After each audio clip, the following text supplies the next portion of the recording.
nom du Père, et du Fils, et du Saint-Esprit. Amen.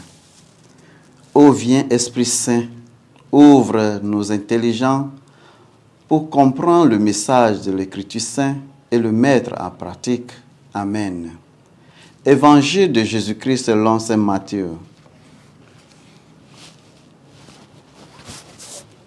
En ce temps-là, Jésus disait à ses disciples, « Je vous le dis, si votre justice ne surpasse pas celle des scribes et des pharisiens, vous n'entrerez pas dans le royaume des cieux.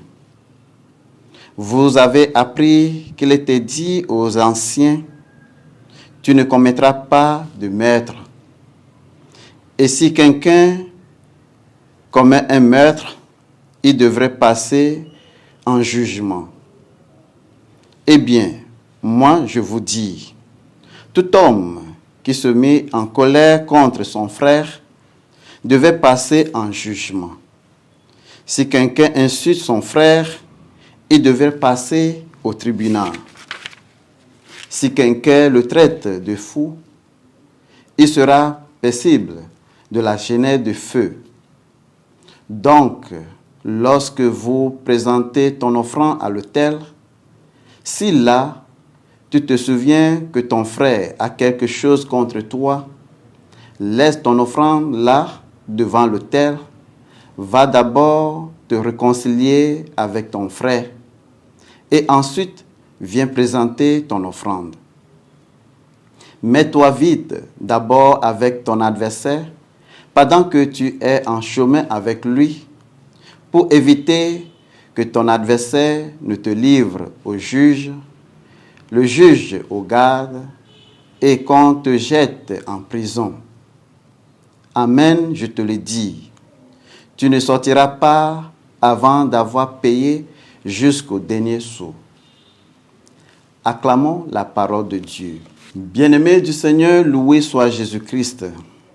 Aujourd'hui, vendredi 14 mars 2025, première semaine du carême.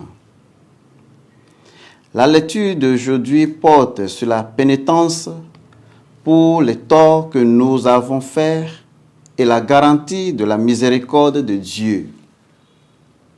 La vertu pour les scribes et les pharisiens se mesurait en grande partie de l'observation extérieure de la loi. Pour Jésus, ce n'est pas suffisant. Pour lui, la vraie vertu est dans le cœur. Il y avait un commandement de ne pas tuer. Mais Jésus dit que même la haine et la colère devaient être évitées. Nous ne pouvons pas avoir un ensemble de relations avec Dieu et un autre ensemble avec les gens. Nous devons éliminer l'esprit de haine, d'envie et de jalousie envers nos frères et sœurs et prendre l'esprit de pardon, d'amour et d'acceptation.